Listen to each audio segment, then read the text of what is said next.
Hello et bienvenue dans Paroles de bipolaire, le lieu d'échange autour de la bipolarité.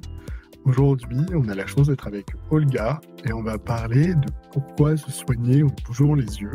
Ça s'appelle l'EMDR, mais je pense que tu vas nous expliquer un petit peu plus ce que c'est, Olga. Mais d'abord, est-ce que je peux te demander de te présenter, s'il te plaît? Et oui, bien sûr. Je m'appelle Olga Navitarte. Je suis interne de psychiatrie au 4e année. Je suis espagnole et en ce moment, je fais un stage de 3 mois au sein du Centre expert de troubles bipolaires et dépression résistante au CHU de Bourg-Pin à Toulouse. Merci beaucoup. Et donc, l'avantage, c'est que tu vois du coup pas mal de personnes bipolaires et en plus, tu as fait des choses par rapport à tout ce qui est l'EMDR. Alors, l'EMDR, moi, je trouve ça toujours un peu bizarre. Donc, c'est Eye Movement Desensitization and Reprocessing. Eye Ouais, Movement c'est ça. C'est l'acronyme à l'anglais. C'est compliqué, hein. Oui, on fait. Vas-y, tu l'expliquerais comment, toi? Et oui, on peut dire que c'est une approche d'une technique psychothérapeute. Et bien que les mécanismes précis de son action ne soient pas entièrement compris, on sait qu'elle perturbe la consolidation des souvenirs traumatisants et aussi que désensibilise à la personne au niveau émotionnel. Et donc, concrètement, comment ça se passe? C'est-à-dire, comment déjà on peut savoir si c'est quelque chose qui peut nous aider? Bon, la première chose, c'est informez-vous sur qu'est-ce que c'est l'EMDR et parlez d'une manière ouverte avec votre thérapeute pour savoir si c'est pertinent cette approche ou pas. Parce qu'il faut savoir qu'il y a quelques limitations et surtout dans l'évolution de la maladie, on doit faire une évaluation approfondie pour savoir si c'est le moment de le faire ou pas. Et est-ce que tu peux nous donner des techniques justement pour savoir si c'est le moment de le faire?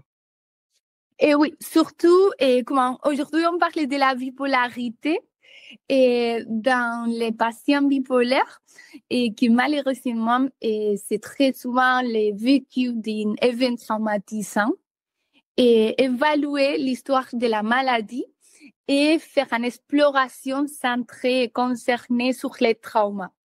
S'il y a des événements traumatiques qui ont des conséquences sur l'humeur, et surtout quand on a des épisodes maniaques ou des épisodes dépressifs, et les facteurs déclencheurs et ou déclenchants, c'est l'événement qui a été vécu d'une manière très, très active, avec symptômes d'hypervigilance, c'est le moment d'évaluer si l'MDR, c'est pertinent ou pas.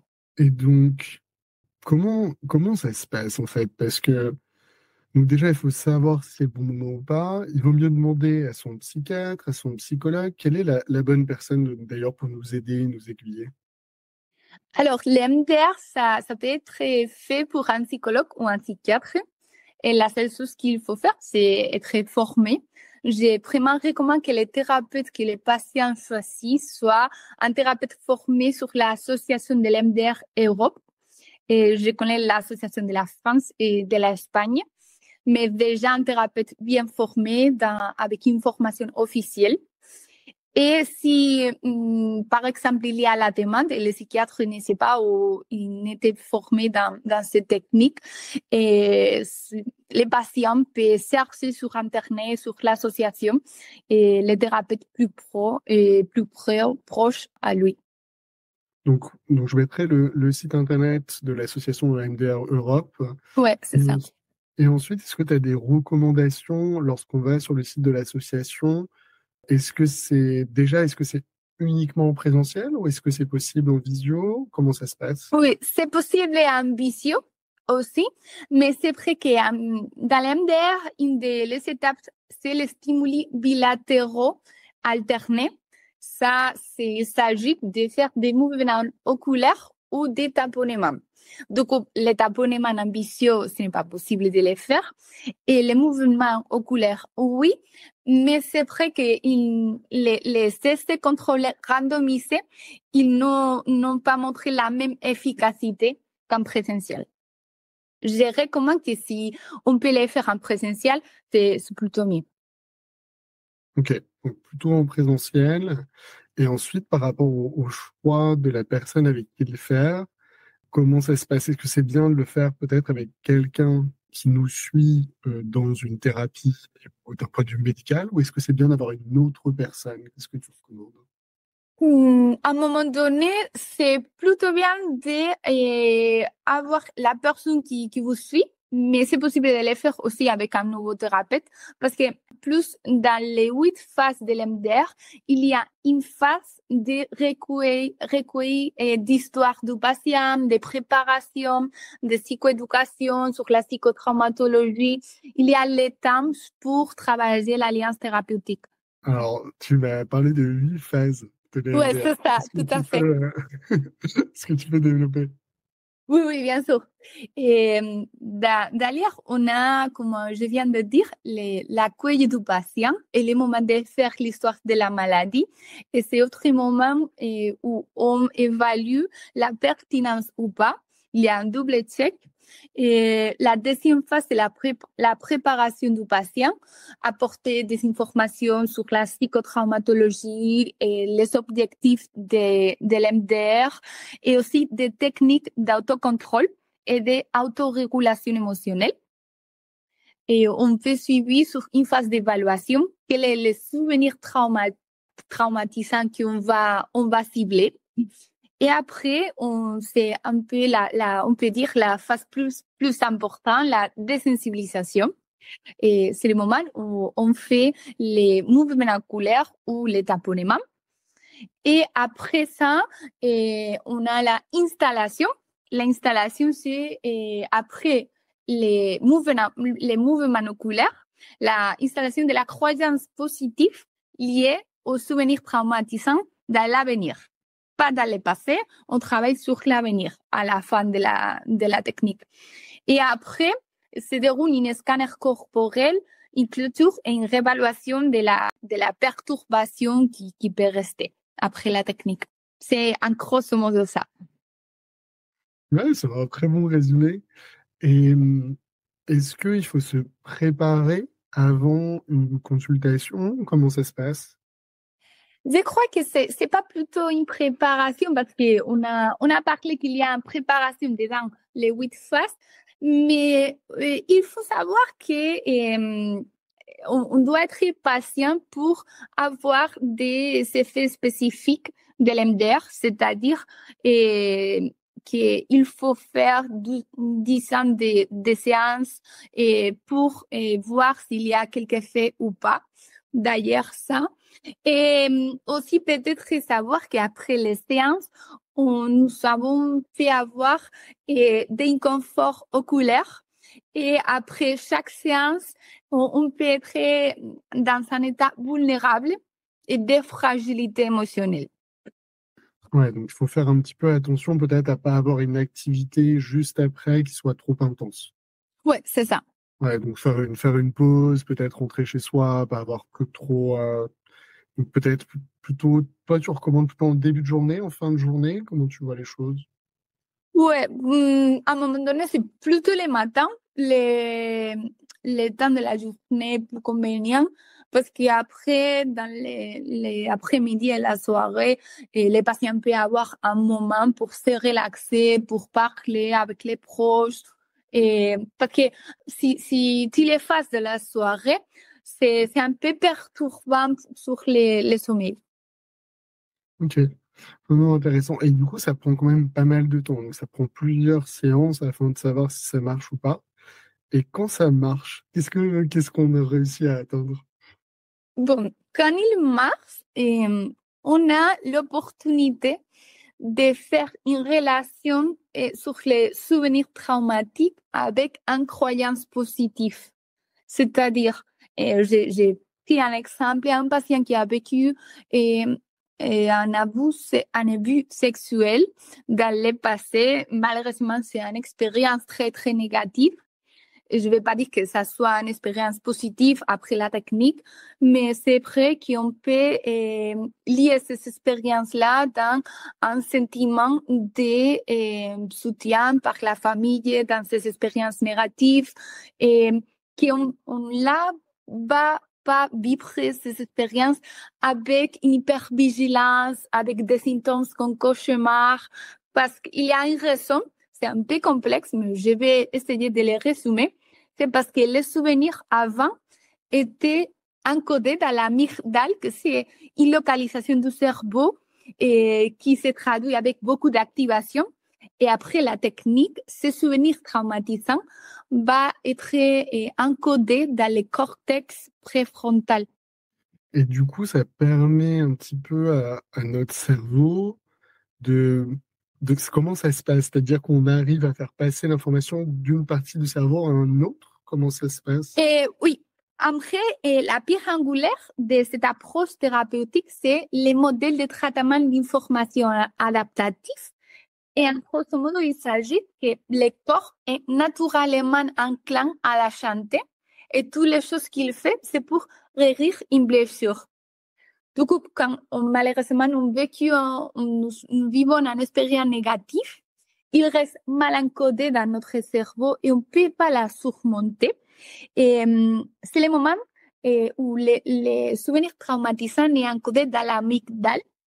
Et après l'MDR, la chose qu'on fait, c'est faire en anglais un desensitization. Ça veut dire on diminue l'activation du patient et après ça, on fait un retraitement des souvenirs, reprocessing, et on met les souvenirs dans le cortex préfrontal. Ok, donc en fait, on fait bouger un petit peu la mémoire d'un côté à un autre. Ouais, c'est ça. Et ça, c'est grâce au mouvement oculaire, donc au mouvement de nos yeux. Ouais, c'est pas que des mouvements oculaires, c'est tous les phases en fait, parce que il y a des essais contrôlés randomisés, c'est un peu les essais qui nous donnent les plus d'évidence en médecine et qui dit que l'effet de faire que des mouvements oculaires ne donnent pas d'efficacité sur la clinique bipolaire, ou pardon, sur les retraitements des souvenirs traumatisants. Et donc, ouais, c'est pas juste les mouvements, c'est vraiment le processus de A à Z avec les 8 étapes qui Ouais, c'est ça. permet justement de le Ouais. faire. Est-ce qu'il y a des risques si jamais ça marche pas? Non, il n'y a pas de risques concrets, mais c'est vrai que les patients bipolaires type D, il y a des limites. Et les principales limites, c'est quand on a un patient avec un besoin de stabilisation de l'humeur, c'est-à-dire un épisode maniaque ou un épisode dépressif sévère. Dans ce moment-là, on doit faire une approche médicamenteuse avec antipsychotiques, stabilisateurs de l'humeur ou antidépresseurs. C'est pas le moment de faire l'MDR. Ok, donc il faut être relativement stable pour commencer à faire de la MDR, c'est ça? Ouais, c'est ça. Oui, c'est ça.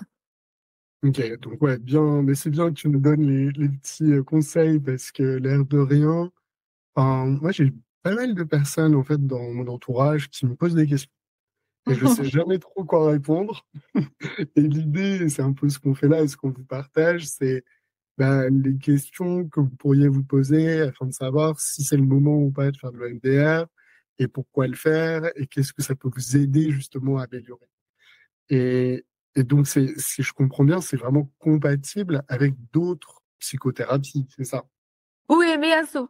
C'est vrai qu'il y a quelques différences entre les approches traditionnelles sur le traitement de bipolarité et par rapport aux médicaments et la thérapie cognitive comportementale. C'est-à-dire, il n'y a pas les mêmes objectifs.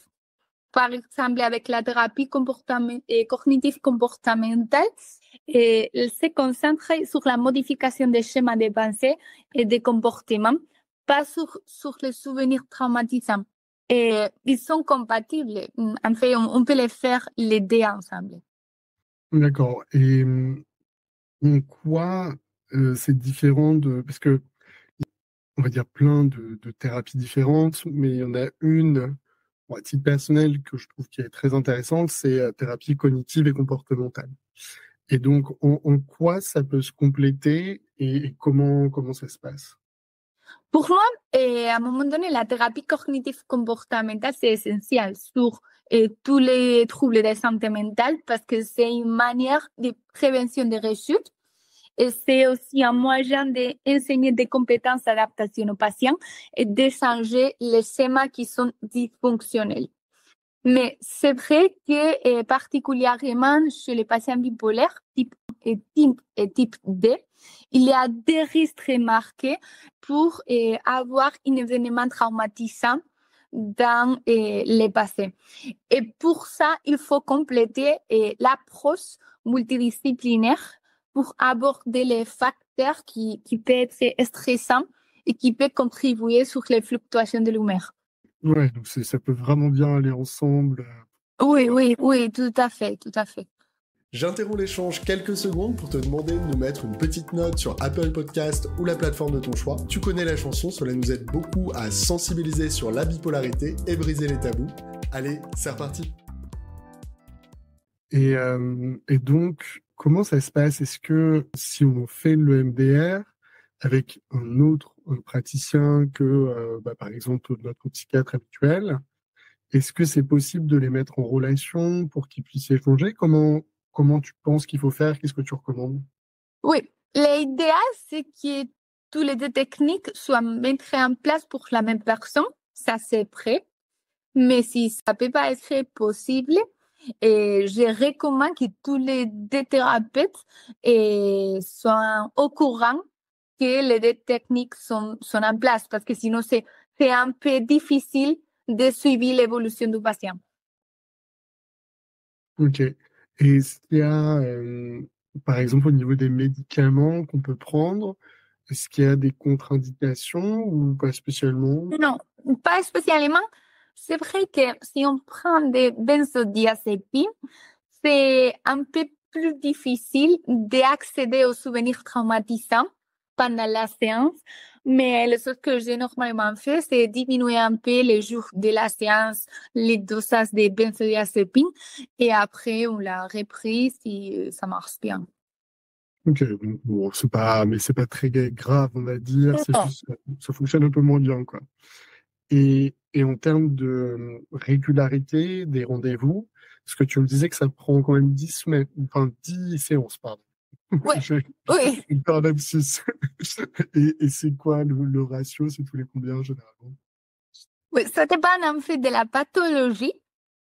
Parce que, par exemple, si on est sur un trauma simple, on peut le faire un peu plus intense, mais si on est sur un trauma complexe ou sur un épisode affectif aigu d'un trouble bipolaire, c'est mieux il faut le faire un peu plus espacé dans le temps, parce que sinon, ça peut être vraiment très intense pour les patients et on peut déclencher un état de fragilité émotionnelle.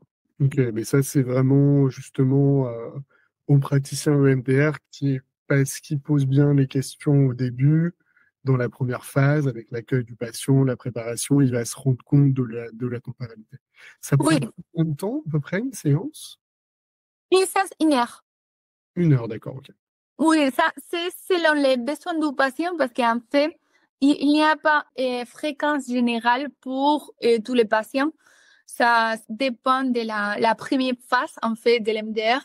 Et à ces phases-là, on va évaluer d'une manière approfondie et la fréquence et surtout les besoins de chaque patient. Ok, donc ouais, c'est adapté, mais c'est environ 1 heure. Oui, Et quels sont... Parce que moi, ce que je me dis, c'est qu'il y a des moments où, pour des raisons X ou Y, on va pas au bout des 10 séances, parce que c'est ce que je trouve dur dans certaines choses, c'est que il faut faire 10 séances, c'est quand même, a priori, quand même un peu fatigant, et on n'a pas de résultat avant ces 10 séances. C'est seulement après 10 séances que là, potentiellement, on va réussir à faire passer du coup le trauma d'un côté du cerveau à un autre côté du cerveau et qu'on va du coup, comment dire, on va pas régler le problème, mais on va améliorer les choses, on va dire. oui, ça dépend en fait de la particularité de la maladie. Parce que si c'est que dans trauma simple, on va peut-être on va réussir à avoir plus d'effets avant, mais si c'est un trauma complexe ou on est en train de travailler les traumas sur un patient bipolaire et très chronique, il faut prendre beaucoup plus de séances que d'habitude. Ok, oui, donc ça dépend. Et comment est-ce qu'on fait pour rester motivé justement pendant toutes ces séances avant d'avoir des résultats? Parce que c'est souvent ça qui est dur, c'est que on se dit c'est super, on fait une première séance et après on est fatigué et derrière on continue pas. Toi, comment tu fais justement pour garder la personne bipolaire impliquée et qu'elle a envie justement de continuer? Alors, d'après moi, honnêtement, je crois que la clé, c'est travailler l'alliance thérapeutique depuis le début, parce que ça, c'est vraiment important pour pouvoir parler d'une manière ouverte sur les avis du patient de la thérapie, sur les besoins du patient chaque moment, et surtout pour savoir si c'est le moment de continuer ou pas. Je mettrai le lien d'ailleurs de l'alliance thérapeutique puisqu'on a fait un podcast sur le sujet avec Fabrice qui est psychiatre aussi. Mais ouais, donc c'est vraiment ça. Faut réfléchir et il faut un peu comme toujours quoi. Il faut avoir un bon praticien qui est bien formé, donc Association européenne de l'EMDR. Et puis derrière, ça prend du temps. Faut être patient. C'est ce qu'on dit un peu toujours, c'est que Ouais. voilà, il y a On pas n'a de, pas, il y a pas on de n'a pas miracle. un clé magique. C'est ça. Non, non, mais en même temps, mais c'est comme le lithium, pareil, alors que ça marche très bien, mais ça prend du temps. Il faut d'abord encaisser un petit peu des effets secondaires, des choses difficiles au début, avant de réussir. Et c'est ça, et moi je le dis toujours, c'est pas facile d'être bipolaire, parce qu'il y a des trucs comme ça où, voilà, faut surmonter. Par contre, quand on arrive à faire justement ces séances, alors personnellement, moi, je n'ai pas encore essayé le MDR, mais ce que je vois, en tout cas, dans ce qu'on m'en parle, c'est que quand on est allé au bout, c'est génial, quoi. C'est vraiment ça. Et toi, tu peux m'expliquer peut-être une histoire, bien sûr, en anonymisant, hein, mais d'une personne que tu as pu aider grâce à l'EMDR? Et oui, concrètement, c'est un patient de la Espagne qui avait un trauma avec une phrase qu'un professeur l'avait dit à l'enfance sur son poids. Et depuis ce moment, il avait pensé toujours sur son image. Il avait développé un trouble de comportement alimentaire et aussi des carences émotionnelles par rapport aux proches et la famille. Et c'est vraiment important de trouver les traumas principaux et pour savoir quelle est les cibles qu'on doit aborder. Et parce que ce n'est pas que des médicaments. C'est-à-dire, ce patient-là, elle était vraiment très anxieuse. Et je pourrais faire que des traitements médicamenteux, mais après, ce n'est pas la solution à long cours. Et à la Et fin, justement, ce patient, en ce moment, elle travaille, elle est professeure, et oui, elle est dans un suivi psychiatrique, mais maintenant je suis en France, mais je crois que c'est chaque 6 mois, pas plus. ouais, c'est génial. Il y a eu justement, ça s'est débloqué et ensuite, retour à l'emploi. Non, mais ça fait plaisir. C'est ce genre d'histoire Ouais, qui c'est fait. très satisfaisant concrètement dans ce patient parce qu'elle était très jeune. Elle avait 25 ans. Ouais, non, non, mais c'est génial et ça peut vraiment changer. Et c'est hyper complémentaire. Et en fait, tu vois, moi, c'est un truc que j'apprends au fur et à mesure, c'est que en tant que personne concernée par la bipolarité, on ne connaît pas en fait toutes ces choses-là. Ouais, Et tu vois, soit on a la chance de tomber sur une psychiatre qui est top comme toi, ou soit il faut qu'on se renseigne par nous-mêmes et qu'on puisse être capable de se dire, ah ok, mon psychiatre ou mon psychologue ne m'a pas parlé de ça, mais moi j'en ai entendu parler par exemple sur Parole de bipolaire, et je peux aller chercher par moi-même en demandant l'avis peut-être à mon praticien. Mais c'est vrai que c'est pas facile. Enfin, parce que bon, on fait de petits bouts de chemin, on parle de oui. ça, mais toi, comment t'en es arrivé à justement prendre la décision de faire de la MDR? Pour moi, ça m'est arrivé au deuxième année de l'internat. Et en Espagne, c'est l'année où on fait la consultation. Et j'avais un patient très, très, très complexe. Il était marocain et il avait été abusé 6 fois par 4 hommes. Et oui, j'ai commencé à lire les livres d'Annabelle González. C'est un psychiatre très célèbre qui fait beaucoup de formations sur les traumas. J'ai lu ces 3 livres. Et à partir de ça, l'année dernière, j'étais vraiment motivée. J'ai fait la formation de niveau 1 à Barcelone. Ouais, donc parce que elle t'a motivé et elle t'a convaincu. Et qu'est-ce qui t'a convaincu justement dans ces livres? Alors, à un moment donné, c'est plutôt les moyens physiologiques de retraiter les souvenirs traumatisants. Parce que c'est vrai qu'on doit faire une approche médicamenteuse parce qu'on a les besoins de la stabilisation de l'humeur pour travailler. Mais qu'est-ce qu'il passe après? On doit avoir un long cours, surtout pour réguler les fonctionnements du patient. Et c'est à ce côté-là, et quand j'ai pensé qu'est-ce qu'on fait et comment je peux améliorer mon prise en charge du patient et avec trauma principalement, mais aussi bipolaire et anxieux. Ouais, donc et en fait la science nous dit que ça fonctionne tout bien, c'est ça. Et oui, oui, oui. Avec la patiente que je viens de raconter, c'était un peu plus complexe parce que aussi on a fait l'approche thérapeutique de kétamine intraveineuse. Et oui, mais ça a vraiment aidé. Ouais, c'est ça, en complément en fait avec d'autres traitements potentiellement. Ouais, ouais, c'est ça. Et concrètement sur les patients bipolaires, j'aimerais de dire que c'est vraiment important de faire une approche multidisciplinaire parce que les aspects traumatiques sont largement négligés dans notre prise en charge. Et si on n'a pas pris en compte de ça, c'est vraiment difficile d'avoir une stabilisation de l'humeur à long cours. Ouais, c'est ça, mais parce que oui, l'air de rien, si on a un trauma, bah ça va toujours retomber, etc. Ouais, c'est ça. Il y a un truc qui arrive quand même, parce que, enfin, comme tu le sais, lorsqu'on est bipolaire, parfois on a des problèmes d'addiction. Et en fait, souvent, la solution, c'est bah, justement de suivre une psychothérapie, de prendre des médicaments, de faire une EMDR. Mais ça, non. Ça prend du temps. Et donc, la facilité, c'est bah, par exemple de consommer de l'alcool parce que bah, tout de suite, on sort de cet état dépressif. Mais bon, par contre, d'ailleurs, derrière, c'est la cata. Mais bon, dans les faits, enfin, certains le font et c'est compréhensible. Mais je voulais savoir au niveau de l'EMDR, est-ce que ça peut marcher aussi pour les addictions ou pas du tout? C'est vraiment juste, ou même si c'est lié, un trauma est lié, comment ça se passe en fait?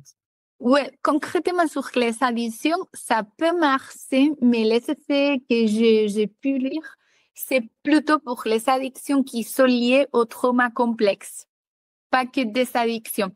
Mais c'est vrai que normalement, l'addiction sont liées à quelques troubles de santé mentale en plus. Ok. Donc, mais vraiment, c'est tout ce qui est traumatisme, mais les traumatismes en fait peuvent avoir des liens avec des addictions. Donc, si Ouais, jamais... c'est ça. Ok. C'est tout à fait ça. Donc, non, c'est pas mal. Donc, alors, j'essaie de résumer un petit peu ce Ouais, que ouais. tu nous as appris, Olga. Donc, le MDR, donc, ce qu'il faut se dire, c'est qu'il faut être relativement stable avant de commencer. Ouais. Bien demander à son psychiatre, par exemple, qu'est-ce qu'il en pense, est-ce qu'il pense que c'est le bon moment. Après, il faut aller sur le site de l'association européenne pour avoir quelqu'un qui a été formé aux méthodes de l'EMDR.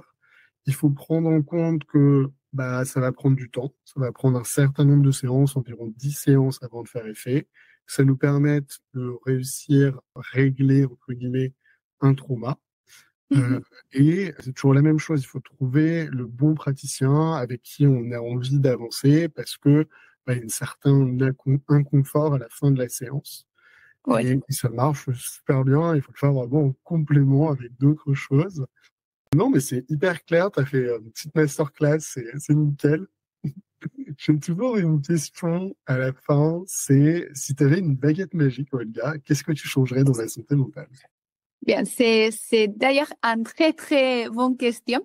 Et si j'avais une baguette magique, je changerais complètement l'accès aux services de santé mentale parce que je vraiment crois que tout le monde devrait pouvoir facilement obtenir de l'aide, quel soit le niveau économique ou quel soit son lieu de résidence. Et comment tu ferais pour faire ça? C'est mettre plus de moyens ou c'est réorganiser les soins? Est-ce que tu as quelque chose derrière? Oui, j'ai quelques idées, mais la plus importante pour moi, c'est avoir plus de psychiatres, psychologues dans les parcours de soins pour améliorer l'accessibilité et pour diminuer le temps pour avoir une première consultation. Ce serait top, hein. Non, non, c'est clair. Et je pense que c'est le même problème en Espagne et en France là-dessus. Tu dois avoir la même chose. Oui, c'est pareil, je crois, dans ce moment, dans toute l'Europe. Mais bon, ça va avancer. Mais côté psychologue, il y en a de plus en plus. Côté psychiatre, je sais pas comment ça se passe en Espagne, mais en France, ça va prendre un petit peu de temps parce que, comme tu le sais, un psychiatre, ça prend 10-11 ans à former, donc ça va prendre un peu de temps. Oui, c'est la même situation en Espagne. Mais dans l'avenir, on l'aura.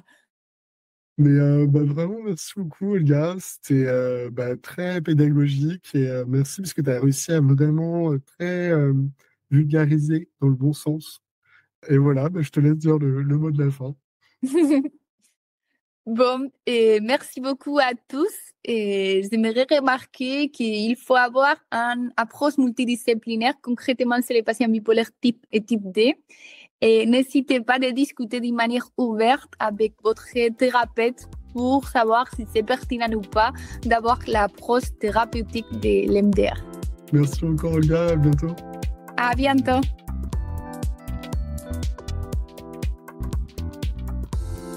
Pour trouver toutes les informations autour de la bipolarité, je vous donne rendez-vous sur notre site internet hopestage.com, hopestage.com, et je vous dis à très bientôt.